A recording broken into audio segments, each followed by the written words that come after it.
பாராயணம் செய்யப்பட உள்ளது. நெல்லை சகஸ்ரநாம மண்டலியின் சார்பாக சீரோடும் சிறப்போடும் இந்ததொரு அருமையான நிகழ்வை இங்கு ஒருங்கிணைத்து கொடுத்த ஐயா அவர்களுக்கும் எல்லோரையும் வழி நடத்தி இங்கே அழைத்து வந்து முதல் நிகழ்வை துவங்குவதற்காக நம் எல்லோருக்கும் ஆசி வழங்க வருகை தந்திருக்கக்கூடிய நம்முடைய தருமபுர ஆதீனகர்த்தர் அவர்களையும் இந்த நேரத்திலே ஆலயத்தின் சார்பாகவும் ஆலய நிர்வாகிகள் சார்பாகவும் வருக வருக என்று அன்போடு வரவேற்று மகிழ்கின்றோம். சீரோடும் சிறப்போடும் நடைபெற இருக்கின்ற நம்முடைய செந்தில் ஆண்டவரின்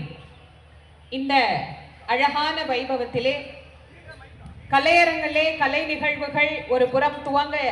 4 மணிக்கு கலை நிகழ்ச்சிகள் துவங்க இருந்தாலும் முதல் நிகழ்ச்சியாக இந்த வேல் வகுப்பு வேல் மாறல் பாராயணம் செய்யப்படுகிறது என்பது மிகவும் போற்றுதலுக்குரிய ஒரு அற்புதமான செயல். முருகப்பெருமான் சூரனை சம்ஹாரம் செய்ய புறப்பட்ட போது இதே செந்தூரில் வந்துதான் அவர் படை வீடு அமைத்து தங்கி இங்கிருந்துதான் வீரபாகுதேவரை தூதுவாக அனுப்புகிறார்.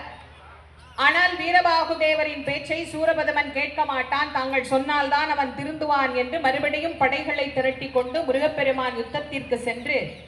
வேலினால் அவன் என்ன வரத்தை எதிர்பார்த்தானோ அந்த சேவலும் மயிலுமாக கூடிய வரத்தை முருகப்பெருமான் அவருக்கு நல்கி எங்கிருந்து புறப்பட்டாரோ அதே